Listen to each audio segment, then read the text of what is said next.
Good morning and welcome back to Daily Red Devil for all of your latest Manchester United transfer news and talk. And as always, we're back with another massive show to bring you all this morning. But before we jump into that, please do smash a like on the video. Please do subscribe to the channel if you are new, and let's get straight on into it. So on the show this morning, we're going to be talking a little bit more about the Jaden Sancho situation. We've had even more developments since we spoke last night. This story just gets crazier and crazier by the day, doesn't it? So we will be touching on that. We're also going to be talking about a massive Glazers out protest statement that has apparently happened over in America. Yeah, we will touch on that. Lots of other bits to get into. Obviously, it is game day today. We do play Crystal Palace at home in the League Cup, the Carabao Cup, whatever it's called. So we will be talking about that. We'll be bringing you all of the team news. We're letting you know who's available, letting you know about all the injury stuff and all the rest of it. As always, get involved in the comments section. Let me know your thoughts on everything we discuss on today's show, and let's get straight on into it. So let's start off with this Jaden Sancho story then. This is coming out from various different journalists in the UK this morning reporting the following. They say, Jaden Sancho has been banned from all first team facilities, including the team dining room. So no lunch for Jaden Sancho. He must be outside having his Tesco meal deal in the car park. Poor Jaden. It goes on to say he is unhappy with that decision, but is still refusing to apologise.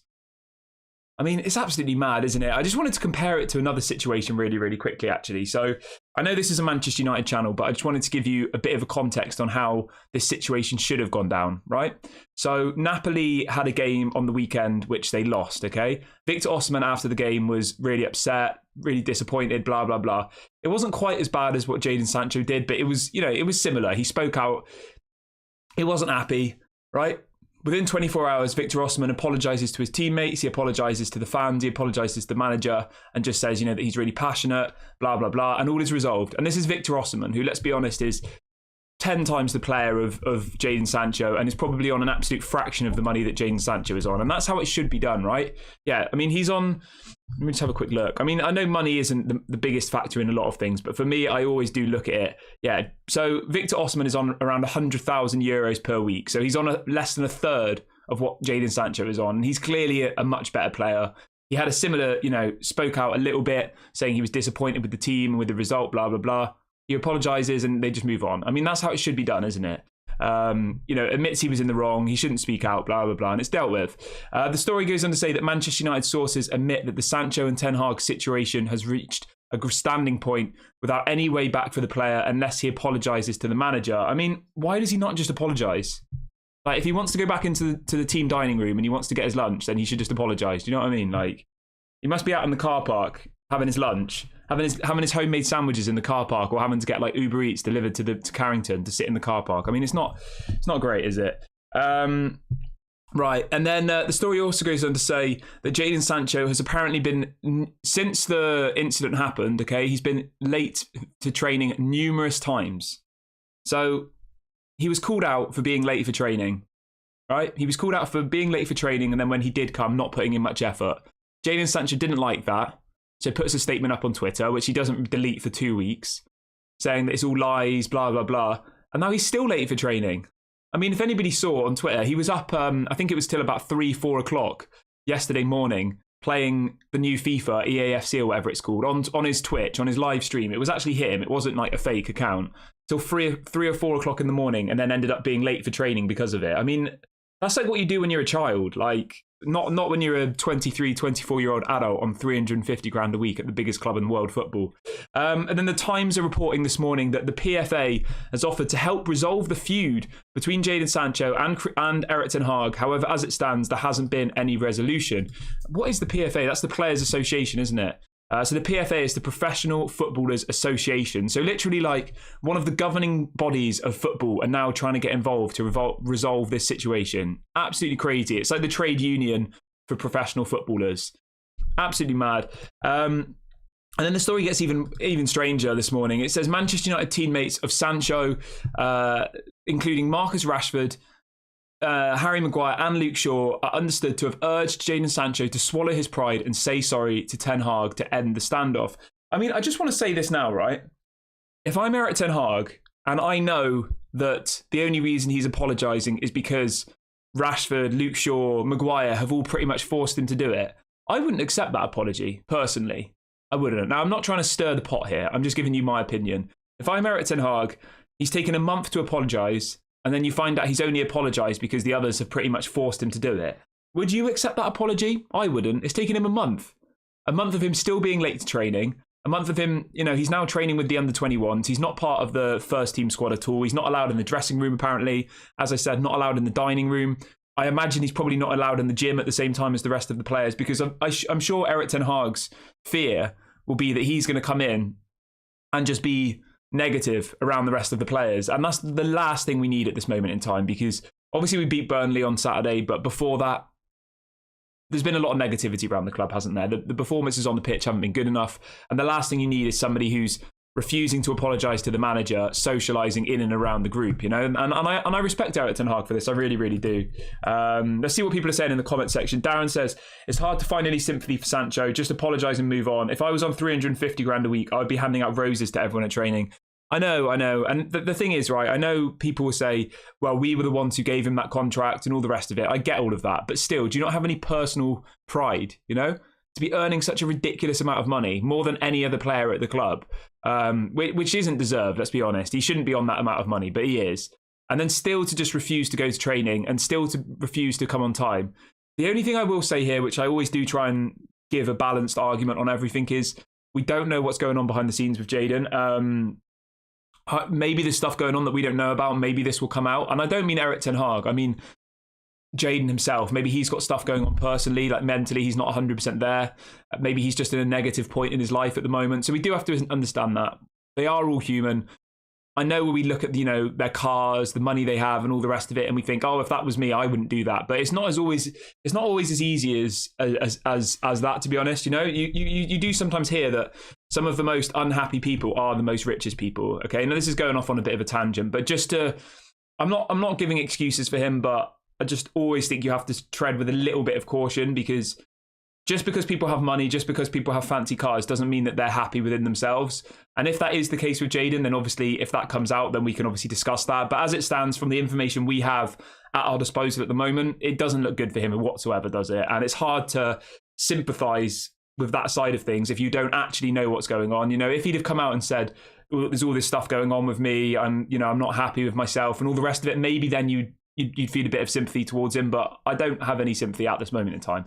Then the story also goes on to say that unless his stance changes, Manchester United are now ready to listen to offers for Jaden Sancho when the January transfer window reopens, with Borussia Dortmund potentially interested in re-signing him. I don't think Dortmund will go back for Jaden Sancho personally. This story came out from TalkSport this morning. I think the first bit of the story saying that Manchester United will listen to offers for him, I think that's pretty obvious. I mean, if Manchester United get any offers for him, I'm sure they'll take it. The big question is if they get any offers. Will they get any? I'm not entirely sure at this point. Obviously, he's been linked to Roma yesterday. I'm not sure about that one. He's been linked to Tottenham, obviously, in the summer. I think that would be a good move for him. I think him going to Ange Postecoglou, I think he seems like a very good man manager. He seems like someone who really sympathises with players being humans and stuff. If you've heard him speak, I think Ange Postecoglou, from a player perspective, seems like a really, really good man manager. So I think Tottenham, if I was going to be Jaden Sancho's advisor, I would say Tottenham would be the best bet for him. Whether or not Tottenham need him, that's the question. Obviously, they just signed James Maddison. I'm not entirely sure, but I don't really see anywhere else coming in for him. Obviously, Barcelona are linked to him as well. Let's see what else people are saying in the chat. Danny says the first big mistake was giving him 350 grand a week. Darren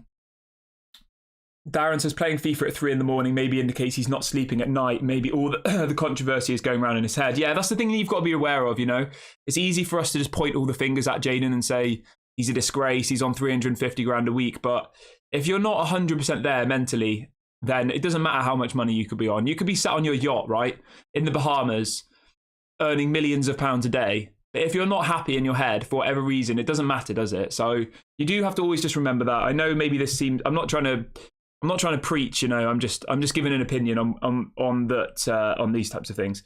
Al says Sancho's getting paid 350 grand a week, and he will force his move to his preferred team. He is getting his way, and United will miss out on a fair transfer fee. Yeah, I hear you. Sean says sooner he goes, the better. Hope we recoup the £50 million.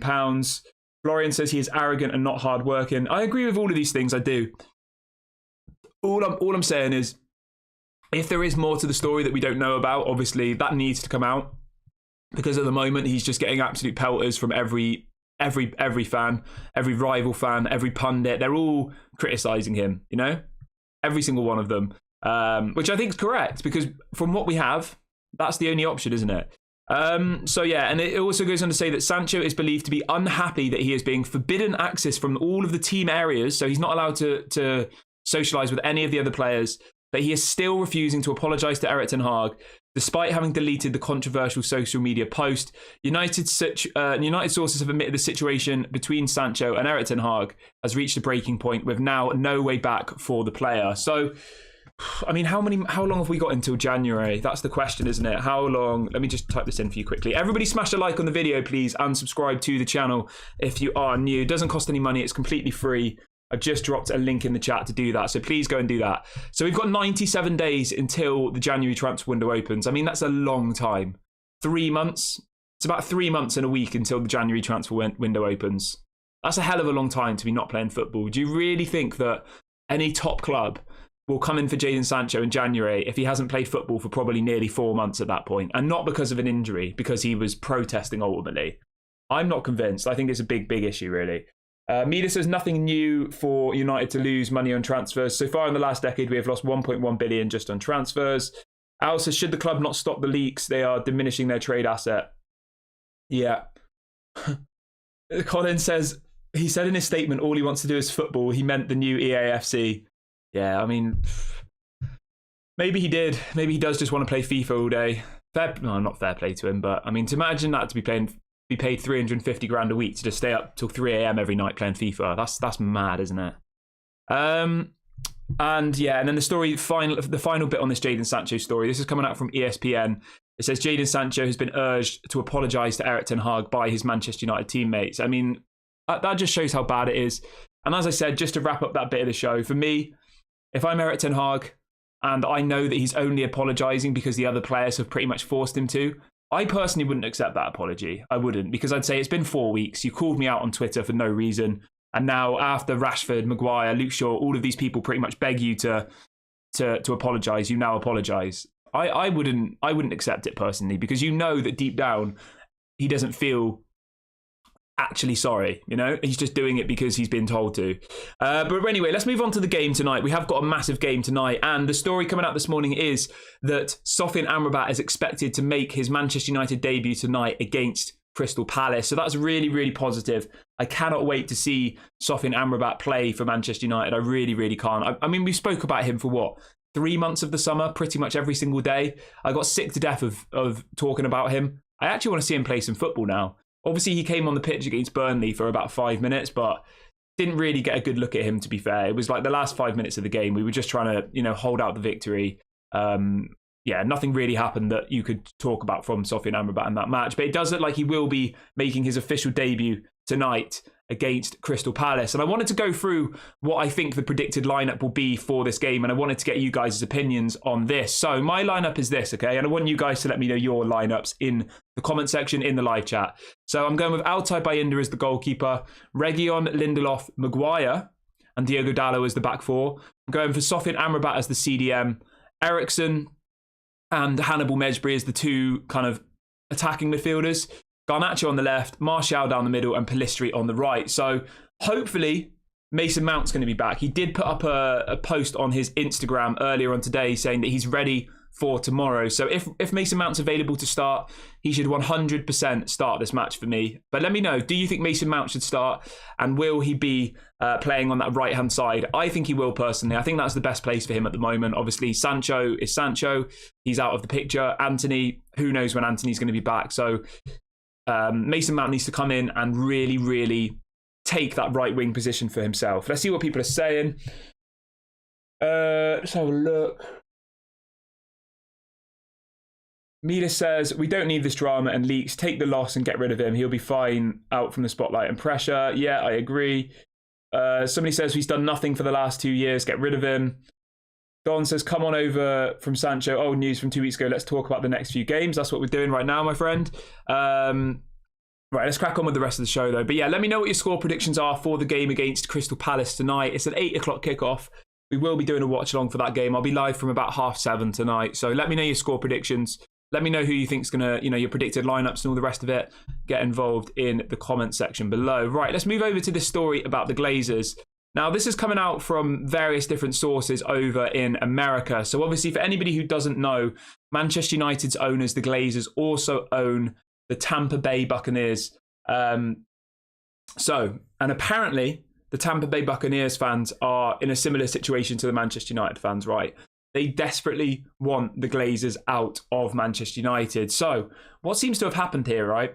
The Manchester United fan group in America and the Tampa Bay Buccaneers fan group have joined forces and have been protesting outside the stadium. They played Pittsburgh last night, Tampa Bay Buccaneers, and both the fan bases were protesting together to get the Glazers out of Manchester United and the Glazers out of Tampa Bay Buccaneers. And they even went as far as paying for, where they have a plane with a banner attached to the back of it, flying over the stadium whilst the game was on, saying Glazers out. And I mean, that is a massive, massive statement that not only do the Manchester United fans want their owners out, but the Tampa Bay Buccaneers, who are owned by the same people, also want the Glazers out of their club. And it just shows that, the Glazers aren't doing a good job on any level. They own two massive sports franchises, whatever you want to call them, and they're still hated by both of the fan bases, and they both still want them out of the club. And I think that just speaks levels, doesn't it? It really, really does. But I thought it was quite interesting that those fans are coming against him as well. Let's see what else people are saying in the chat. Darren says, surely we should get some rotation tonight. The squad is stretched to breaking point at the moment. Yes, 100%. 100%. We need to see some rotation tonight. That was what Erik ten Hag was criticised quite a lot about at Ajax. I remember when we got him from Ajax, I had a couple of friends who support Ajax, and they said, he's a great manager, very, hard working and all the rest of it, but his squad rotation is quite poor. So we need to see that tonight. Okay, Crystal Palace at home should be a winnable game, but we know what Erik ten Hag's like. He wants to win every single game of football, which I respect, I do, but we need to be able to rotate. So I think Bruno needs a rest. I think Casemiro needs a rest. I think Rashford needs a rest. I'd probably even go as far as saying Højlund needs a rest. There's 4 or 5 players who should be able to have a rest tonight. Obviously, Martinez is out with an injury. Luke Shaw, Malacia, Wan-Bissaka. There's plenty of players who are out with an injury, but yeah, we need to see some rotation for the match tonight. Let's see what else people are saying in the chat. Al says, do you think we will ever see Ajax's style of football? Where's he gone? Style of football. Do you think we'll ever see Ajax's style of protest at Old Trafford? Can the match-going fans do everyone a favour and get some games cancelled? Yeah, I mean, if anybody's not seen, the Ajax fans have been going absolutely crazy. So they were 3-0 down to Feyenoord at home I think it was on Saturday, and they got the game cancelled. They raided the pitch, they were letting off flares, they were smashing up the stadium. I mean, I don't really agree with that side of things, to be honest. I don't think violence is the answer. I don't think, you know what, as well, I think that the Glazers are completely different people. They're in their mansions over in America. They don't care. They don't care if the stadium gets smashed up a bit. If anything, I think will strengthen their position, because it will make them say, oh, look at these fans, they're all stupid. You know what I mean? Like that's what they've always described Manchester United fans as irrational, as what was the word they used? What do they call us? Reactive, I think was the word they used. It was something like that. So I don't think it will make a hell of a lot of difference personally. I think the only way to stop the Glazers is to get them in their pockets. DJG, thank you for the super chat, my friend. He says, or they say, I assume you're a he says, worst case scenario, the Glazers stay, including sales. What do you think our next summer transfer budget could be? 200 million. That's a good question. I'll ask that back to the chat. Thank you again for supporting the channel. If you do want to do a super chat, or if you want to join the members club, you can just hit the $sign. Any support is, of course, appreciated. I'll drop a link in the chat to join the members club. Right. So in relation to DJG's super chat, what do I think the budget will be for the summer if the Glazers stay? I mean, it completely depends. If we qualify for the Champions League, I would probably say somewhere around 100 to 120 million net spend. That would be my prediction. If we don't qualify for the Champions League, I think it will be somewhere around 60 to 100 net spend. Obviously, there are quite a few players that we should be able to sell in the summer or in January. I'm thinking Scott McTominay, I'm thinking Donny van der Beek, I'm thinking Harry Maguire. At least those 3 players we should be looking to sell. Obviously, Martial's contract will run out, so that'll be him gone. There'll be at least 2 or 3 positions that we desperately are in need of, because obviously with Martial gone, we'll need another striker. With McTominay gone, we'll need another midfielder. I think next year will realistically look like this. I think we'll go for another attacking player, probably someone who's versatile, who can play on the left and play as a striker. And I think we'll go for a midfielder and a centre-back. But let me know what you guys think of that one. Let's see what else people are saying. Carlos said, I would play all the kids tonight. I agree, but the thing is, right, I honestly think that our most likely chance of winning a trophy this season is either the League Cup or the FA Cup. I don't think we're going to win the Premier League, obviously, and I don't think we're going to win the Champions League. So I do think that we need to really, really prioritise the Carabao Cup, the League Cup, whatever you want to call it, and really prioritise the FA Cup, because I think those are our most likely options to win anything. Sean says much higher. We will spend 200 to 220 million as financials roll off and financial fair play issues get resolved. I don't think we'll do that under the Glazers. I don't. I wouldn't be surprised if they start taking the dividends again, to be honest. But yeah, I mean, if you look at it just on a basic level, right? You probably get 30 million for Maguire, 30 million for McTominay, 10 million for Donny van der Beek. You're clearing 250 grand a week off the wages for Martial when his contract expires. So already that's like around 100 million pounds in the pot. So if you added the 100 million plus 100 to 120 million net spend, you probably are spending around 200 million, you know, which I think is probably realistic. There could be a couple of other players who end up leaving as well. I don't know who, but yeah, we'll have to wait and see what happens. Right, I'm going to wrap the video there, guys. That was all of the topics that we have for this morning's show. Please do make sure to smash a like on the video. Please do subscribe to the channel if you are new. We will be back live throughout the day if anything breaks, so make sure you hit the notification bell. And of course, we will be live for the Manchester United versus Burnley Crystal Palace watch along at around 7:30 p.m. UK time. Before you go, please do let me know your score predictions, and please do make sure to smash a like and subscribe. This has been Daily Red Devil. I've been Kieran, and I'll catch you all later.